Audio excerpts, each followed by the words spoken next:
Good evening, London. Allow me first to apologize for this. The emergency channel! I do, like many of you, appreciate the comforts of everyday routine, the security of the familiar, the tranquility, repetition. Bloody hell. I enjoy them as much as any bloke. But in the spirit of commemoration, whereby those important events of the past, usually associated with someone's death or the end of some awful bloody struggle, are celebrated with a nice holiday, I thought we could mark this November the 5th, a day that is sadly no longer remembered, by taking some time out of our daily lives to sit down and have a little chat. There are, of course, those who do not want us to speak.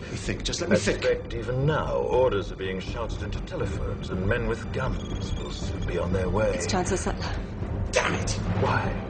Because while the truncheon may be used in lieu of conversation, words will always retain their power.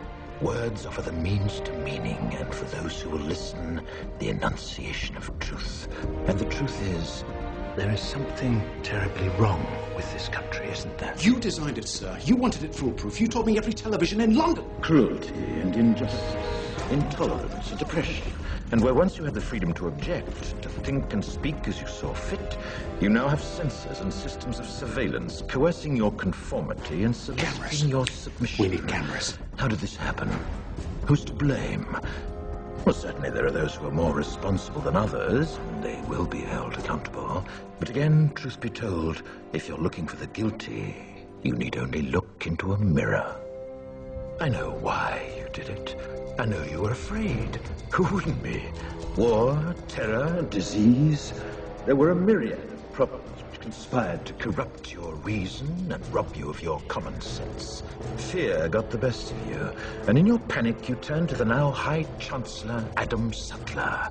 He promised you order, he promised you peace, and all he demanded in return was your silent, obedient consent. Inspector, you're almost through. Last night, I sought to end that silence. Last night, I destroyed the Old Bailey to remind this country of what it has forgotten. More than 400 years ago, a great citizen wished to embed the 5th of November forever in our memory. His hope was to remind the world that fairness, justice, and freedom are more than words. They are perspectives.